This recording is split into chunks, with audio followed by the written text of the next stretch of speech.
के रिस्पेक्ट में order of reaction कितना है, 2 है। तो देखो ये सब क्वेश्चन आप पहले भी कर रखे हैं, लेकिन अब क्या लैंग्वेज वाइज आ रहा है, पहले चार्ट में था, पूरा है चार्ट बना के दे दिया जाता था, हम लोग रिएक्शन लिखते थे, उसको सॉल्व करते हैं। अभी लैंग्वेज से अपने से तुमको सब कुछ सोचना पड़ता है, सोचना पड़ता है, ठीक है। 55 देखो, sorry 54। The correct difference between first and second order reaction is, first order और सेकेंड ऑर्डर रिएक्शन के बीच का डिफरेंस सोचो। A first order reaction can be catalyzed, a second order reaction cannot be catalyzed। हर तरह का reaction आप catalyse कर सकते हैं, हर तरह का रिएक्शन को आप कैटलिस्ट के इफेक्ट में है ना रिएक्शन करा सकते हैं, कैटेलाइज कर सकते हैं। तो पहला गलत है। The half life of first order reaction does not depends on concentration, बिल्कुल सही। फर्स्ट ऑर्डर रिएक्शन का जो हाफ लाइफ है वो कंसंट्रेशन के ऊपर डिपेंड नहीं करता, हम लोग देख चुके हैं। The half life of secondary after reaction depends on concentration, एकदम सही है। देखिए जो हम लोगों का टी हाफ होता है that is proportional with concentration of reactant पे पावर 1 - n होता है, सही है। अगर आप फर्स्ट ऑर्डर का बात करते हैं, ये हम लोग पहले से पढ़ के रखे, अगर आप फर्स्ट ऑर्डर का बात करते हैं तो n1 होगा, और आप खुद ही देख पा रहे हैं कि T half is proportional with concentration of reactant पे पावर 0 आएगा, मतलब नहीं डिपेंड करता है। और अगर आप सेकेंड ऑर्डर का बात कर रहे हैं तो सेकेंड ऑर्डर के केस में जो हम लोग का टी हाफ है that is proportional with concentration of reactant 1 - 2।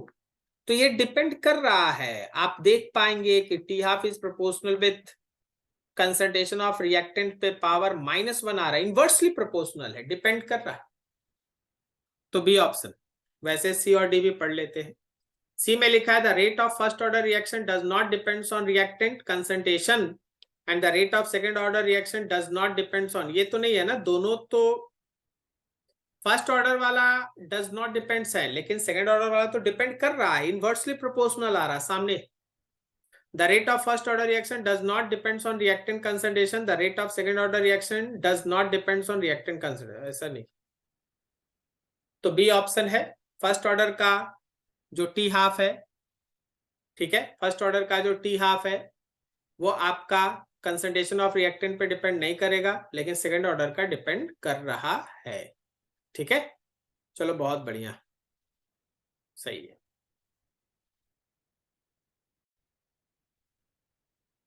चलो नेक्स्ट क्वेश्चन पे आगे बढ़ते हैं।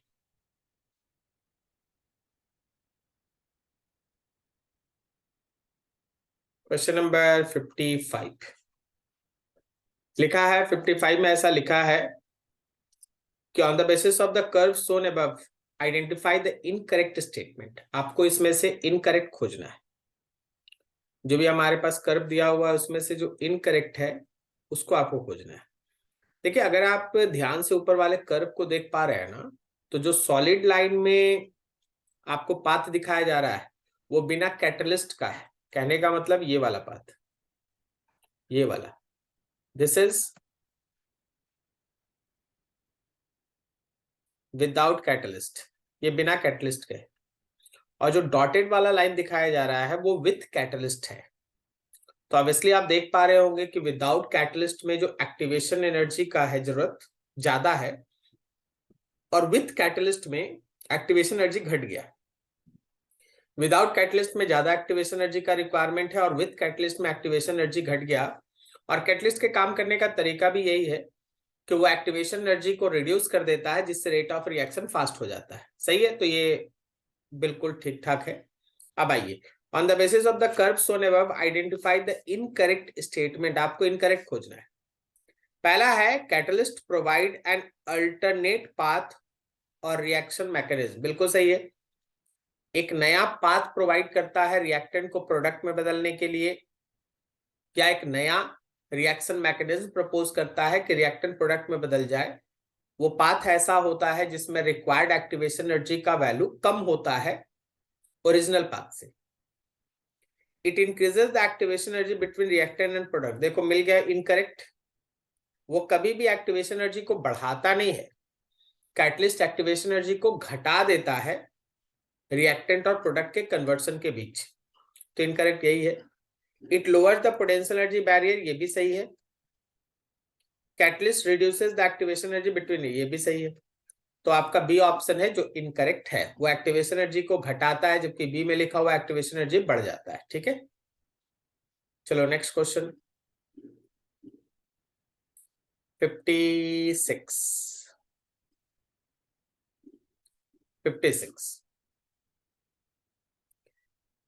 विच of the following statement are correct, आपको इसमें से करेक्ट चुनना है।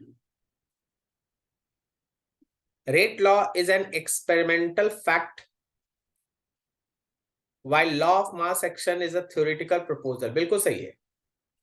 लॉ ऑफ मास एक्शन जो आप केमिकल इक्विलिब्रियम में पढ़ते हैं वो सीधा रहता है कि थ्योरी में जो आपको बैलेंस रिएक्शन दिखता है, rate is directly proportional to concentration of reactant each raise to the power equals to stoichiometric coefficient, each raise to power equals to stoichiometric coefficient. ये हमारे किसमें है, हम लोग इसको डिस्कस करके रखे लॉ ऑफ मास एक्शन में।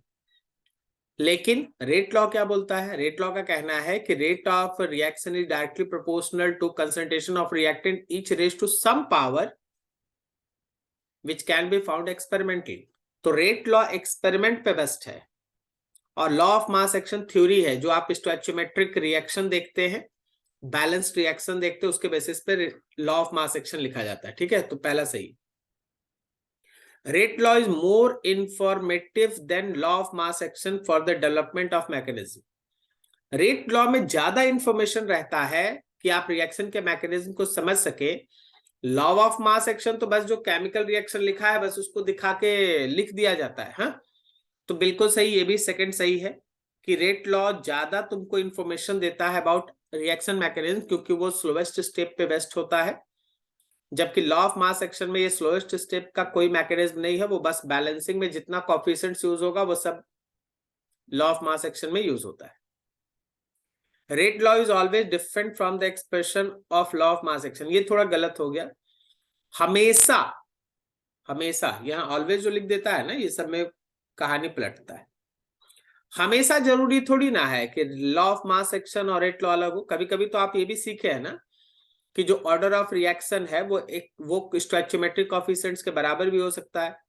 तो अगर ऑर्डर ऑफ रिएक्शन स्टोइचियोमेट्रिक कोएफिशिएंट्स के बराबर हो सकता है तो उस समय लॉ ऑफ मास एक्शन से लिखा हुआ रेट का इक्वेशन और रेट लॉ से लिखा हुआ रेट का इक्वेशन दोनों सेम होगा, क्योंकि उसमें ऑर्डर और कोएफिशिएंट सेम हो जाता है। तो हमेशा ये अलग नहीं होता, कभी कभी सेम भी होता है। Choose the correct option, C option 1 and 2 is correct. ठीक है, बहुत बढ़िया।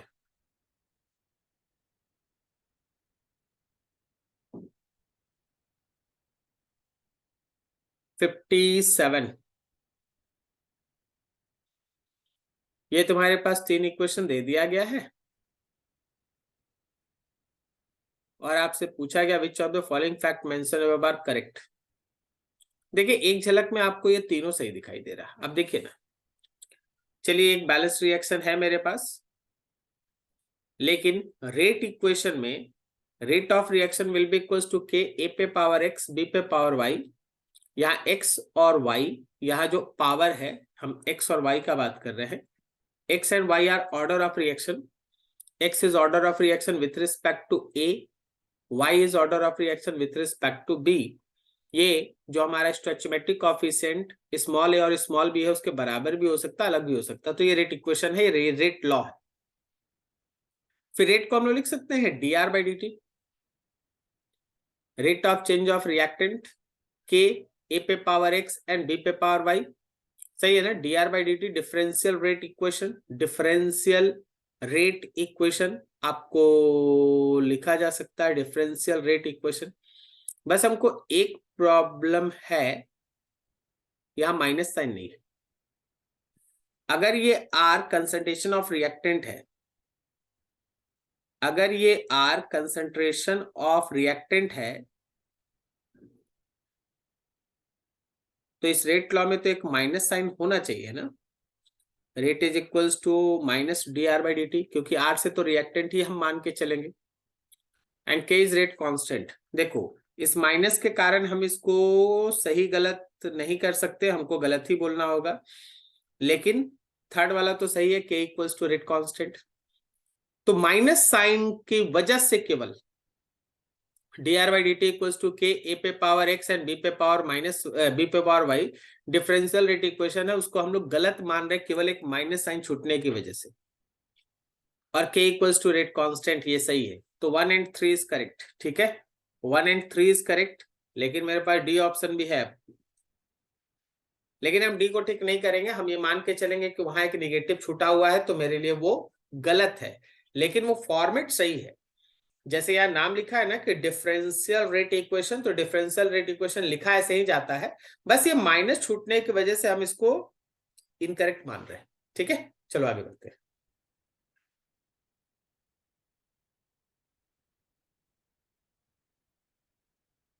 फिफ्टी 8,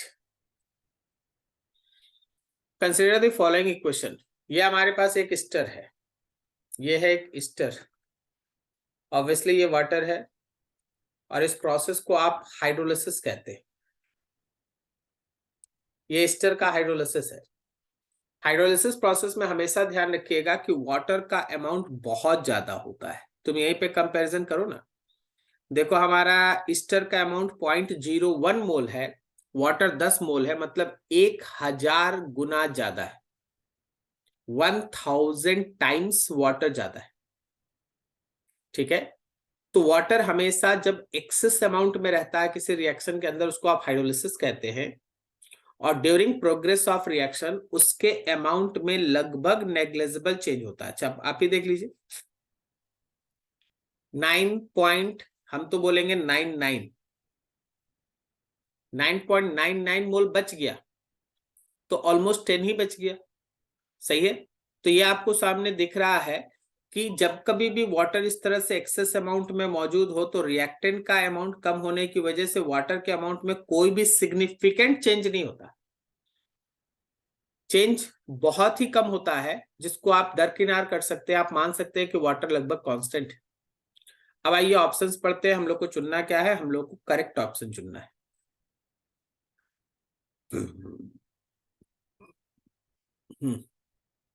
पहला है the concentration of water does not gate Altered much during the course of reaction. सही है ना, वाटर के कंसंट्रेशन पे कोई भी बहुत बड़ा अल्टरेशन नहीं होगा अगर ये रिएक्शन प्रोसेस कर रहा है।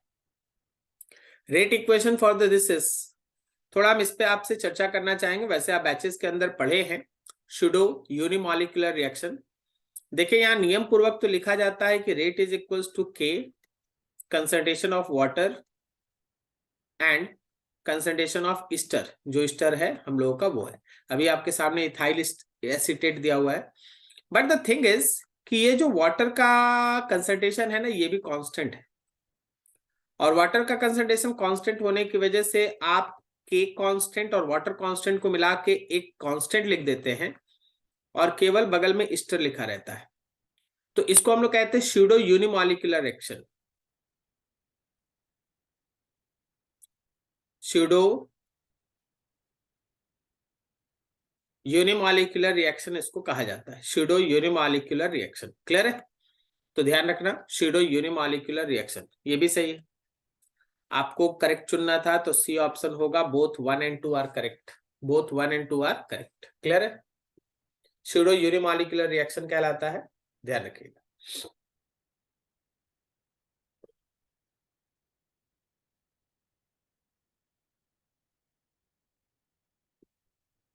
Fifty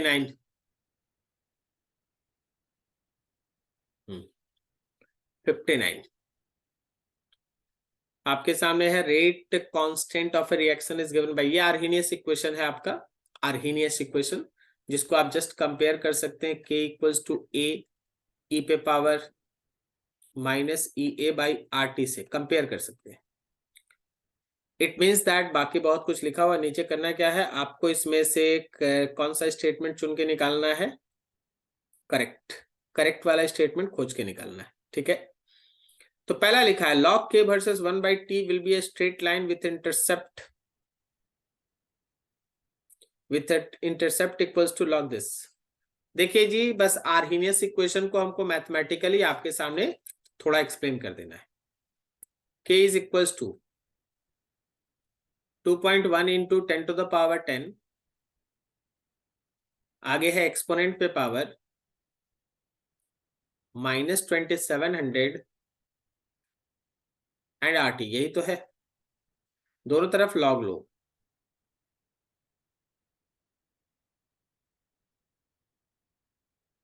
taking log both sides, तो लेफ्ट हैंड साइड में हमारे पास आ गया लॉग के, वैसे ln के आता है, हम लॉग लिख दिए। फिर यहाँ पे आ जाएगा लॉग 2.1 इंटू 10⁻10 एक साथ, और प्लस लॉग e पे पावर -2700 बाई RT। आप इसको लिख सकते हैं log K is equals to log 2.1 into 10⁻10 -2700 by RT और लॉग E। अभी हम लोगों का सारा बेस नेचुरल बेस है, नेचुरल बेस, ठीक है, नेचुरल बेस।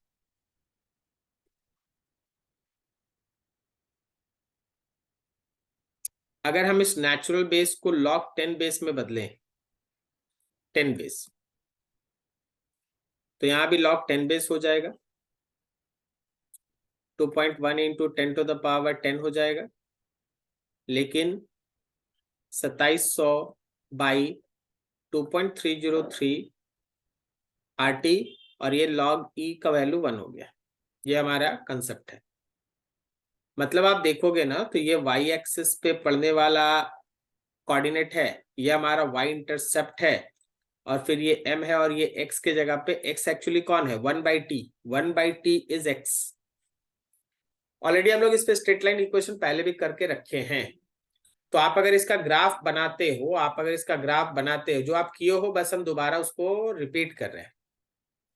आप जो इसका ग्राफ बनाते हो नियर अबाउट, तो इसका वर्टिकल एक्सिस पे लॉग के होगा, हॉरिजेंटल एक्सिस पे 1/t होगा। ग्राफ का जो y इंटरसेप्ट है, y इंटरसेप्ट मान लीजिए, y इंटरसेप्ट हम यहां दिखाते हैं, तो ये लॉग मेरा 2.1 इंटू 10⁻10 होगा, और जो मेरा स्ट्रेट लाइन होगा वो होगा नेगेटिव स्लोप के साथ, मेरा स्ट्रेट लाइन नेगेटिव स्लोप के साथ होगा। और इसका स्लोप अभी कितना होगा, अभी इसका स्लोप होगा नेगेटिव, तो होगा ही 2700 2700 बाई 2.303 एंड R, ये इसका स्लोप होगा। तो फर्स्ट ऑप्शन करेक्ट है। सेकंड में देखो, the fraction of molecules having kinetic energy greater than activation energy is this, ये गलत है, ठीक है। हम आपको ये भी समझा देते हैं कि आपका ये जो पोर्शन है ना, ये जो आपके पास इक्वेशन होता है, इसमें से fraction of energy, fraction of molecules having energy more than activation energy, वो E पे पावर -EA/RT होता है। ये आपको दिखाता है fraction of molecules having energy more than activation energy, ये दिखाता है, ठीक है। तो ये गलत है। Half life of reaction increases with increase of temperature, half life of reaction will increases with increase of temperature, ये थोड़ा गलत है। याद रखना कि हाफ लाइफ ऑफ रिएक्शन जो है वो हमेशा है ना आपके कंसंट्रेशन टर्म्स और रेट कांस्टेंट्स के ऊपर डिपेंड करता है, ठीक है। जनरली रेट कांस्टेंट का जो वैल्यू है वो डिनोमिनेटर में आता है, कोई भी टी हाफ लीजिएगा ना तो आप देखिएगा रेट कांस्टेंट उसका डिनोमिनेटर में आएगा। तो अगर आप टेम्परेचर को बढ़ाते हैं तो रेट कांस्टेंट बढ़ता है, और रेट कांस्टेंट बढ़ने से टी हाफ का वैल्यू डिक्रीज करता है। रेट कांस्टेंट का वैल्यू बढ़ने से, सॉरी, टेम्परेचर बढ़ने से रेट कांस्टेंट बढ़ता है, और रेट कांस्टेंट बढ़ने से हाफ लाइफ पीरियड डिक्रीज करता है, ठीक है, बढ़ता नहीं है। तो ये भी गलत। log k versus 1/t will be straight line with slope this, ये सही है, 4 नंबर सही है। तो आपके पास 1 और 4 ये स्लोप आप निकाले हैं ना, यहाँ पर देख लीजिए ये स्लोप इसके साथ मैच कर रहा है, यहाँ जो स्लोप दिया है और यहाँ जो स्लोप दिया दोनों एक है, तो आपका 1 और 4 ये दोनों करेक्ट होगा, that D option is there, D option is there. ठीक है, बेहतरीन क्वेश्चन है ये सब। और इसी तरह का क्वेश्चन आपके सामने आएगा, या तो इसमें कैलकुलेशन कोई पूछ दे, नहीं तो कोई ग्राफ पूछ दे, कुछ ना कुछ रहेगा, जैसा आपका फॉर्मेट चल रहा है क्वेश्चंस का, इसी तरह का क्वेश्चन रहना है। फिर से बात वही है कि किसको समय पे इतना याद रहेगा, जिसको समय पे इतना याद रहेगा, chapter, mains, NEET, board exam, कोई हार्ड नहीं। बस आप अपने आप को इस तरह से तैयार करें कि आप पीछे वाला भूले नहीं। अगर आप पीछे वाला भूलिएगा नहीं, 100%, 100 से ऊपर, समझे, जितना सोचना सोच लो, एकदम श्योर सक्सेस है। लेकिन पीछे वाला याद रखना इंपॉर्टेंट है, और वो सबके बस की बात नहीं होता। आपका प्लान वैसा नहीं होता ना, आप रिवीजन नहीं करते ना, आपको रिवीजन करते रहना चाहिए हमेशा।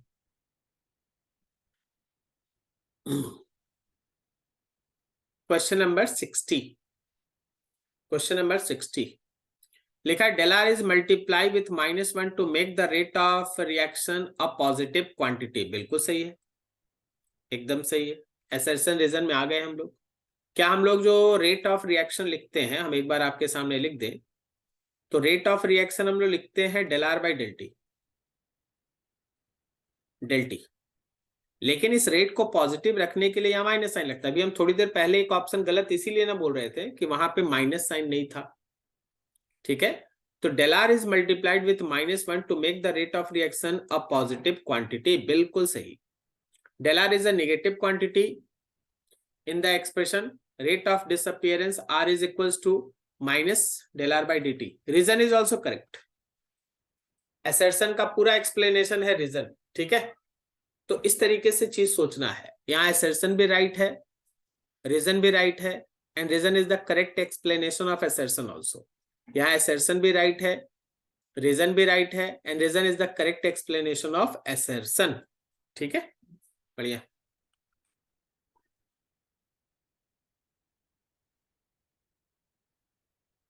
सिक्सटी 61 में लिखा है for a complex reaction order is given by the slowest step of the reaction. एकदम सही है। अगर कोई रिएक्शन, अच्छा कॉम्प्लेक्स रिएक्शन मतलब क्या, एक ऐसा रिएक्शन जो एक से ज्यादा स्टेप्स में होता है उसको हम लोग कॉम्प्लेक्स रिएक्शन कहते हैं। और जब आप किसी रिएक्शन को एक से ज्यादा स्टेप्स में कैरी आउट करेंगे तो उसमें से कोई स्लो होगा ही होगा। एक स्टेप ऐसा आएगा जो सबसे स्लो होगा, जो सबसे स्लो होता है वही हमारा रेट डिटरमाइनिंग स्टेप होता है, और उसी रेट से आप ऑर्डर ऑफ रिएक्शन निकालते हैं। तो असर्शन इज राइट। रीजन में लिखा molecularity of the slowest step is same as the order of the overall reaction.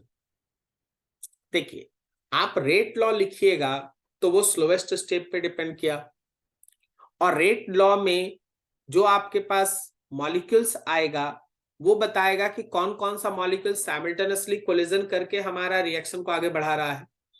तो molecularity of the slowest step is same as the order of overall reaction. ये भी सही है। मॉलिक्यूलैरिटी वाला जो line है कि वो स्लोवेस्ट स्टेप पे जो ऑर्डर आप लिखते हो ना, उसका जो ऑर्डर स्लोवेस्ट स्टेप पे जो आप रिएक्शन का ऑर्डर निकालते हो वो मॉलिक्यूल के रिएक्शन के मॉलिक्यूलैरिटी के बराबर होता है। एकदम सही है। लेकिन आप इसको है ना असर्शन का एक्सप्लेनेशन ना समझे। असर्शन अलग चीज है, वो अपने जगह पे सही है, और एक अलग चीज है रीजन अपनी जगह पे एक सही स्टेटमेंट है, हम इसको गलत नहीं बोल रहे। Molecularity of the slowest step is same as the order of overall reaction, एकदम सही है। लेकिन ये असर्शन का एक्सप्लेनेशन नहीं है। असर्शन में कॉम्प्लेक्स रिएक्शन का बात किया गया है, उसको रीजन में जो लिखा हुआ उससे कोई मतलब नहीं है। तो assertion is right, reason is right, but reason is not explanation of assertion. Reason जो है वो असर्शन का एक्सप्लेनेशन नहीं है। ठीक है, तो चीजों पे इस तरह से ध्यान रखना पड़ता है। चलो नेक्स्ट क्वेश्चन पे आगे। 62 लिखा order of the following reaction 2NO plus 2H2 arrow 2H2O plus N2 is 3.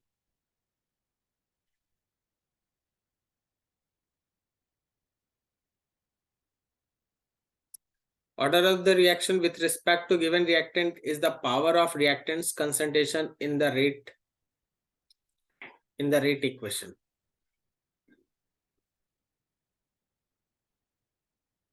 देखिए अभी इसमें इंफॉर्मेशन मेरा कुछ भी सटीक नहीं है.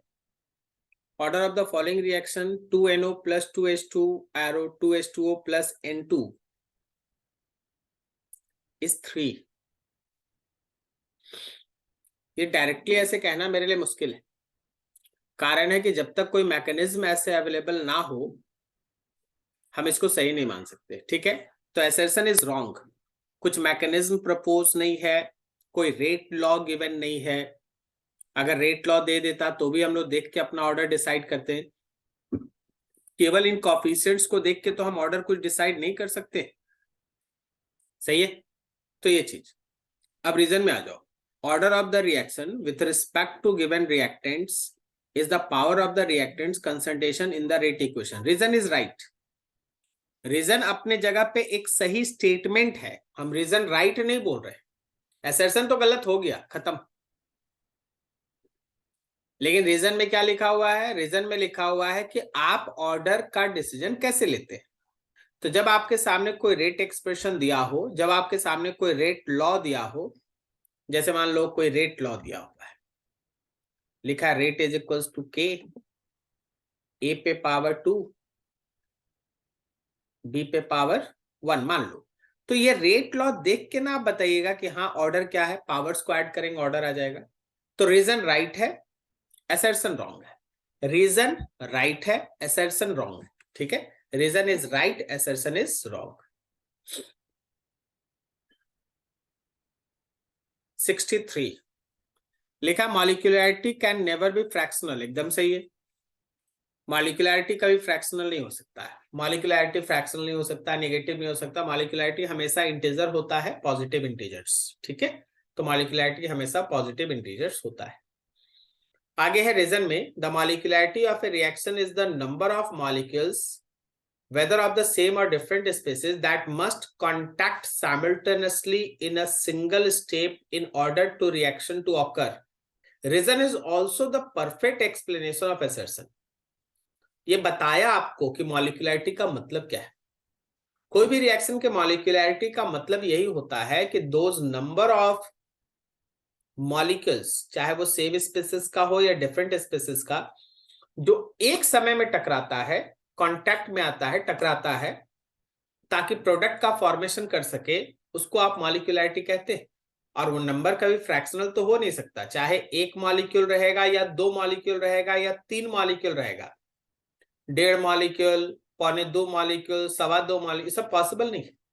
तो हमेशा इंटीजर्स ही हो सकता है. Assertion is right, reason is right, and reason is also the correct explanation of assertion. Assertion सही है, रीजन सही है, and reason is the correct explanation of assertion also. ठीक है, चलिए आगे बढ़िए. 64 लिखा है the rate of a first order reaction depends on concentration of reactant raised to the first power. एकदम सही. अगर कोई फर्स्ट ऑर्डर रिएक्शन है तो आप उसका रेट यही लिखते हैं कि that rate will be equals to K concentration of reactant पे पावर 1. ठीक है, तो ये लिखा हुआ है. रीजन में लिखा है decomposition of H2O2 catalysed by iodide ion in alkaline medium follow zero order reaction. ये गलत है. जीरो ऑर्डर रिएक्शन कभी भी कंसंट्रेशंस के ऊपर डिपेंड नहीं करता.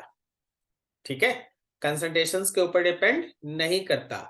तो आपके पास जो H2O2 का कैटालिसिस है आयोडाइड आयन के साथ अल्कालाइन मीडियम में, वो कंसंट्रेशन पे डिपेंड करता है. इसलिए रीजन गलत है, असर्शन राइट है. चलो आगे. 65 decomposition of gaseous ammonia on a hot platinum surface is a zero order reaction at high pressure. देखिए वैसे तो ये जो स्टेटमेंट है इसको आपको बुक से देखना चाहिए, ठीक है, लेकिन हम आपको कुछ हिंट्स बता देते हैं जहां से आप इसको पता कर पाएंगे।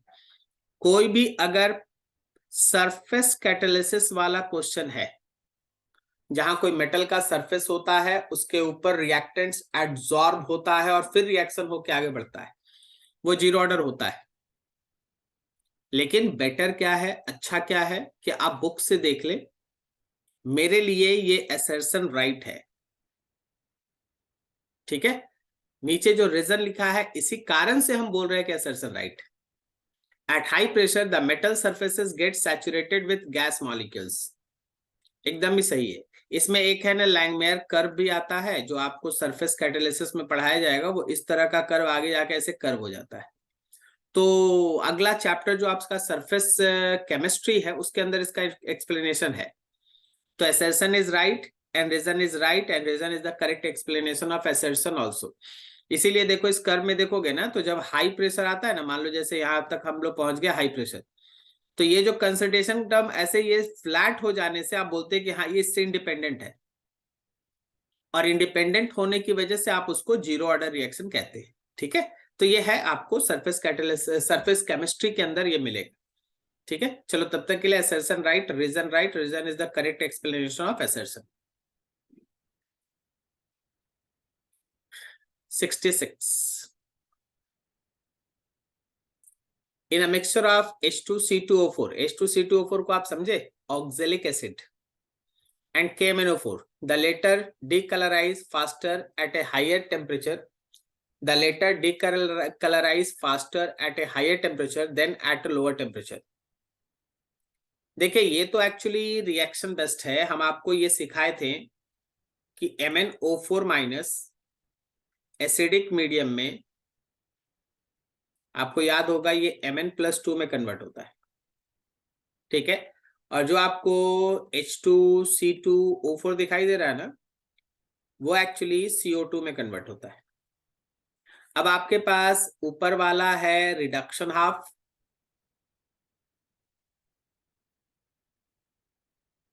नीचे वाला है ऑक्सीडेशन हाफ। आप दोनों को अगर आप चाहें तो दोनों को रेडॉक्स रिएक्शन के बैलेंसिंग कॉन्सेप्ट से पहले दोनों को बैलेंस करें, फिर दोनों को ऐड करके ओवरऑल रेडॉक्स रिएक्शन लिख सकते हैं।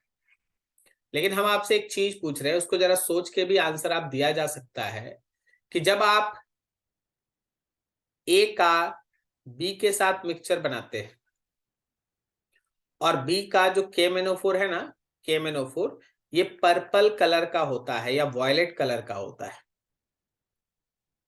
और ये वॉयलेट कलर जो है वो कलरलेस में बदल रहा है।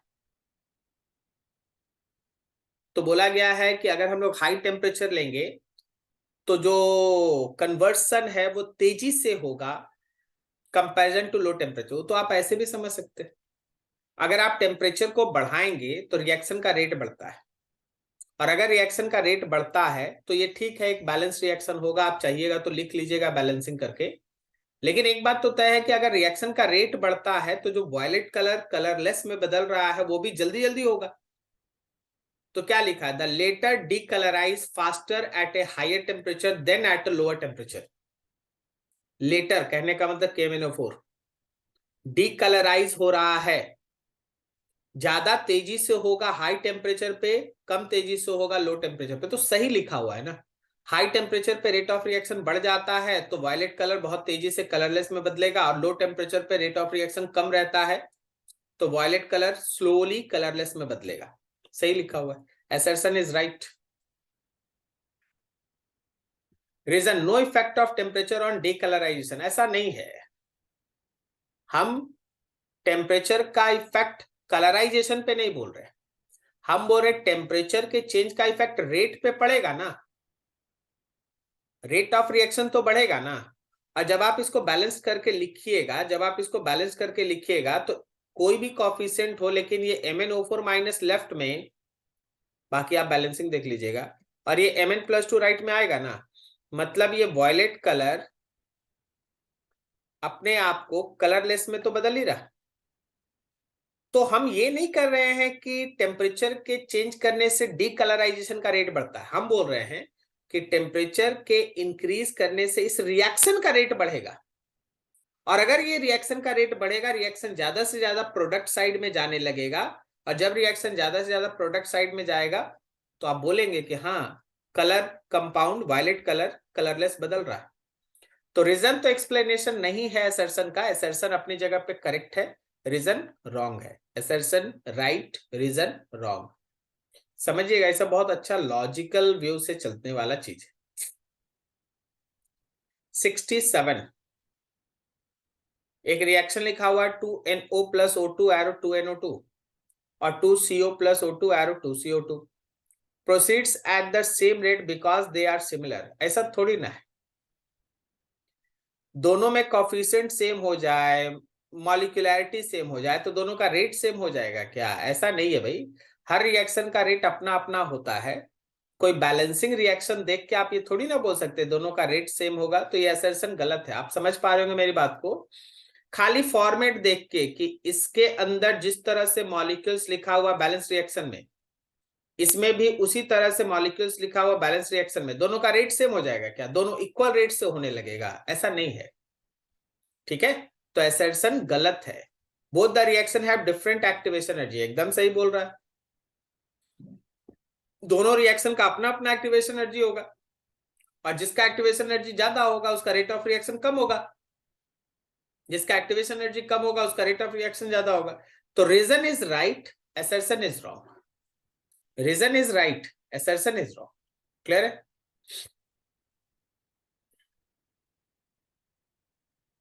नाउ 68 लिखा है bimolecular reaction takes place when two properly oriented reactant molecules comes together in a sufficiently energetic collision. एकदम सही है, ओरिएंटेशन का भी बात हो गया और एनर्जी का भी बात हो गया। दो मॉलिक्यूल्स आपस में टकरा के प्रोडक्ट का फॉर्मेशन कर रहा है, तो प्रोडक्ट बनने के लिए दो क्राइटेरिया सेटिस्फाई होना चाहिए। एक एनर्जी क्राइटेरिया, जिसमें उसके पास एनर्जी रिक्वायर्ड एक्टिवेशन एनर्जी से ज्यादा हो, कोलिजन में इतना एनर्जी आ जाए कि रिक्वायर्ड एक्टिवेशन एनर्जी से ज्यादा एनर्जी हो। और दूसरा है ओरिएंटेशन फैक्टर, प्रॉपर ओरिएंटेशन होना चाहिए, क्योंकि बहुत बार ऐसा होता है कि मॉलिक्यूल का ओरिएंटेशन प्रॉपर नहीं होने की वजह से फाइनल प्रोडक्ट नहीं बनता, इवन उनके पास एनर्जी सुटेबल होता है। तो इस क्वेश्चन में जैसे ये स्टेटमेंट बोल दिया, properly oriented reactant molecules sufficiently energetic collision, तो assertion is right, assertion is right. Reason है when temperature is increase by 10 degree the reaction rate tends to be double, reason is also right, assertion is right अपनी जगह पर, reason is right अपनी जगह पर, लेकिन reason जो है वो असर्शन का एक्सप्लेनेशन नहीं, रीजन जो है वो असर्शन का एक्सप्लेनेशन नहीं है, ठीक है? तो assertion is right, reason is right, but reason is not the correct explanation of assertion. Clear है? 69 collision theory provides a great insight into the energetic and mechanistic aspects of reaction in the expression obtained by collision theory. सही है। अगर आप collision theory से जाते हैं तो आपको ओरिएंटेशन का भी कंसेप्ट मिलता है कि हाँ, प्रॉपर ओरिएंटेशन होना चाहिए तभी प्रोडक्ट बनेगा। आपको एनर्जी का भी कंसेप्ट मिलता है कि जो हमारा कोलिजन हो रहा होगा उसका एनर्जी रिक्वायर्ड एक्टिवेशन एनर्जी से ज्यादा है, तभी वो कोलिजन इफेक्टिव होता है और प्रोडक्ट का फॉर्मेशन होता है। तो assertion is right, assertion is right, ठीक है? असर्शन हम लोग का राइट।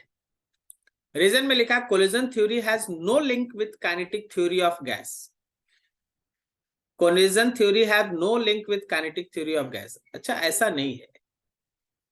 कोलिजन थ्योरी के अंदर जो उसका बेसिक माना गया है ना, वो काइनेटिक थ्योरी से ही चीजें आई हैं, ठीक है? तो काइनेटिक थ्योरी आपको बताता है कि मॉलिक्यूल्स एक दूसरे के साथ कोलाइड करता है, कोलिजन परफेक्टली इलास्टिक होता है। उसी बेस को तो लेके आगे का कंसेप्ट डिराइव किया गया जिसमें बोला गया कि हाँ भाई ठीक है, दे कोलाइड विद ईच अदर, तो हर कोलिजन प्रोडक्ट तो नहीं बनाता, तो फिर प्रोडक्ट कौन कौन बनाता है? तो प्रोडक्ट वो बनाता है जो प्रॉपर ओरिएंटेशन और सफिशिएंटली हाई एनर्जी रखता है।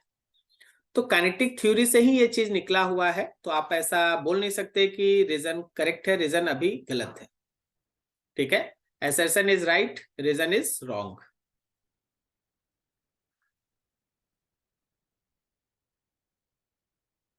Seventy, all collisions of reactant molecules does not lead to formation of product. एकदम सही है, सारा कोलिजन प्रोडक्ट नहीं बनाता। Out of all possible collisions only those collisions gives product which satisfy two factors, orientation factor, proper orientation होना चाहिए और sufficiently high energy होना चाहिए। तो अगर मान लीजिए 10 कोलिजन हो रहा है और उसमें से ओरिएंटेशन और एनर्जी फैक्टर दोनों सेटिस्फाई करने वाला 4 कोलिजन है, तो 4 ही कोलिजन प्रोडक्ट बनाएगा, सारा नहीं। तो assertion is right।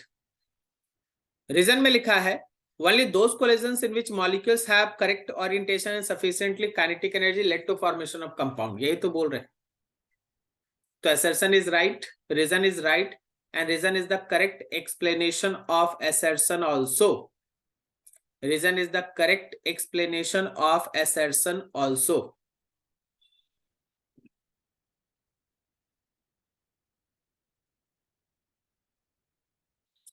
यहां पे आपको मैच करना है,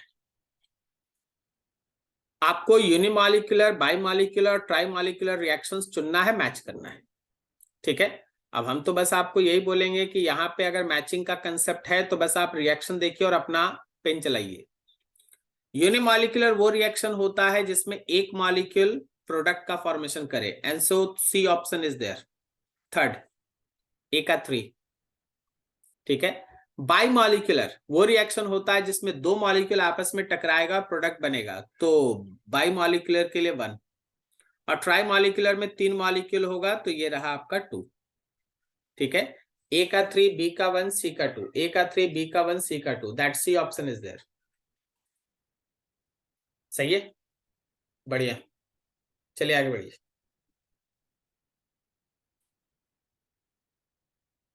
72,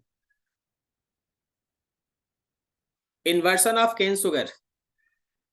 केन सुगर एक्चुअली ये वाटर कंटेंट के भी कारण होता है, लेकिन वाटर कंटेंट के ऊपर ये डिपेंड नहीं करता। तो याद रखना, inversion of cane sugar is pseudo order reaction, pseudo order reaction.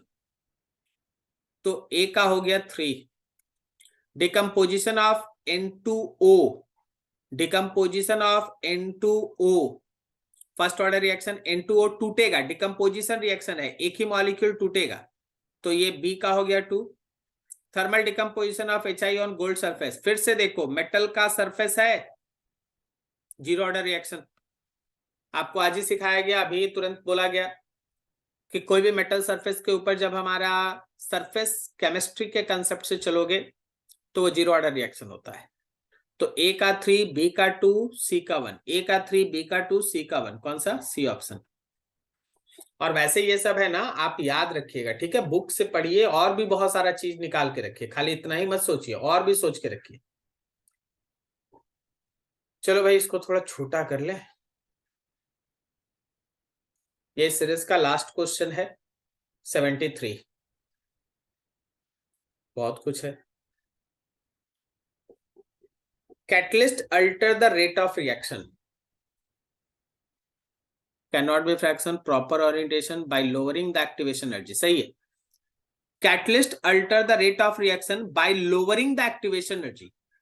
Activation energy को कम करके कैटलिस्ट हमारा एक नए रिएक्शन पाथ को फॉलो करता है। तो ए का 3 रहा सही। अब मॉलिक्यूलैरिटी है, कैन नॉट बी फ्रैक्शनल और जीरो, ये हो सकता है। प्रॉपर ओरिएंटेशन नहीं हो सकता, लोअरिंग हो गया। Is same as the first, गलत है। टोटल प्रोबेबिलिटी इज 1, गलत है। Refer to the fraction of molecules ना, तो अगर हमको मॉलिक्यूलरिटी में चुनना है ना, तो हम एक नंबर को चुनेंगे, क्योंकि मॉलिक्यूलरिटी कभी भी फ्रैक्शनल या जीरो नहीं हो सकता, हमेशा इंटीजर होता है। ठीक है, हमेशा इंटीजर होता है। अब देखो, second half life of first order reaction, first order reaction का टी हाफ कंसंट्रेशन से इंडिपेंडेंट होता है, वो हमेशा कांस्टेंट होता है। ठीक है ना, हमेशा कांस्टेंट होता है। First second half life of first order reaction can not be fractional, proper orientation by lowering activity is same as the first, ये वाला सही है। जैसा फर्स्ट टी हाफ होता है फर्स्ट ऑर्डर रिएक्शन का, वैसा ही उसका सेकेंड टी हाफ भी होता है फर्स्ट ऑर्डर रिएक्शन का। याद रखिए, आपके बैचेस के अंदर इस पे क्वेश्चन कराया गया था, वो डॉट डॉट डॉट बना के किया थे ना। तो जैसा फर्स्ट हाफ होता है किसी फर्स्ट ऑर्डर रिएक्शन का टी हाफ, वैसे ही सेकेंड टी हाफ भी उसका सेम रहता है। ठीक है, फिर डी में लिखा है ई पे power minus E A by R T. अब देखो 3 1 4 तो हो गया, ये हो चुका है, 1 हो चुका है, 3 हो चुका है, 4 हो चुका है। तो ई पे power minus E A by R T, proper orientation is not there, वो नहीं होगा। टोटल प्रोबेबिलिटी इज 1, गलत है। Refer to the fraction of molecules with energy equals to और ग्रेटर देन, एकदम सही। यही तो आपको शुरू से पढ़ाया जा रहा है कि जो ई पे power minus E A by R T है, वो वैसे फ्रैक्शन ऑफ मॉलिक्यूल्स को प्रेजेंट करता है जिसका energy greater than activation energy होगा, जो प्रोडक्ट का फॉर्मेशन करता है। ठीक है, तो 6 भी हो गया। अब ई में लिखा है energetically favourable reactions are sometimes slow. Energetically favourable reactions are sometimes slow, 2 और 5 बचा हुआ है। Proper orientation is not there, total probability 1। तो प्रॉपर ओरिएंटेशन को इसको रिमार्क करेंगे। कुछ रिएक्शंस एनर्जेटिकली फेवरेबल है लेकिन फिर भी धीरे धीरे हो रहा है। तो धीरे धीरे होने का वजह क्या हो सकता है भाई? उसका प्रॉपर ओरिएंटेशन नहीं हो। अगर प्रॉपर ओरिएंटेशन नहीं है तो एनर्जेटिकली फेवरेबल है, फिर भी उसका रिएक्शन का रेट स्लो है। ठीक है, अब चलो F वाला बच गया, 5 वाला बच गया, 2 भी हो ही गया है। Area under the Maxwell Boltzmann curve is constant, total probability is 1, बिल्कुल सही है, 5 वाला होगा। बोल्ट्जमैन कांस्टेंट के लिए जो हम लोग कर्व बनाए थे, उसके अंदर का जो एरिया था वो हमेशा कांस्टेंट रहता है। हाँ यही है, एरिया कांस्टेंट रहता है। हाँ यही है, तो उसमें है क्या? फिर थोड़ा इंड कर दे बढ़िया से। यहाँ पर देखिए, बोल्ट्जमैन कर्व जो आप लोग बनाए थे फ्रैक्शन ऑफ मॉलिक्यूल्स के साथ, मान लीजिए ये एक कर्व है, एक टेम्परेचर T1 है, तो इसके अंदर का एक एरिया है। ये फ्रैक्शन ऑफ मॉलिक्यूल्स को दिखाता है जो हमारे रिएक्शन में हिस्सा ले रहा है। ठीक है, और अगर आप चाहते हैं कि कौन हमारा मॉलिक्यूल है जो प्रोडक्ट बना रहा है, तो वो एक सर्टेन एक्टिवेशन एनर्जी से, जिनका एनर्जी ज्यादा होता है, वो प्रोडक्ट बनाता है। ठीक है, मान लीजिए ये, अगर आप टेम्परेचर को बढ़ा देते हैं, मान लीजिए आप टेम्परेचर को इंक्रीज कर दिए, तो आप टेम्परेचर को इंक्रीज कर दीजिएगा ना, तो मॉलिक्यूल्स का नंबर नहीं बढ़ेगा, अभी भी ये पूरा का पूरा शेडेड एरिया वही रहेगा, अभी भी ये पूरा का पूरा शेडेड एरिया वही रहेगा। बस याद रखिएगा कि number of molecules which gives product will increase. ठीक है, टोटल मॉलिक्यूल्स का नंबर वही है, लेकिन प्रोडक्ट देने वाले मॉलिक्यूल्स का नंबर बढ़ गया। ठीक है, तो देखो भाई, ए का 3, बी का 1, सी का 4, डी का 6 और ई का 2 और एफ का 5, सब मिलके ए ऑप्शन के अंदर, सब मिलके ए ऑप्शन के अंदर। ठीक है, तो ये तुम्हारे सामने केमिकल काइनेटिक्स का 73 क्वेश्चंस का सेट रखा गया। हर क्वेश्चन को अच्छे से देखो, और जैसा हम बार बार बोलते हैं, रिवीजन करते रहिए। अगर आपको ये सब का कंसेप्ट दिमाग में बैठ गया है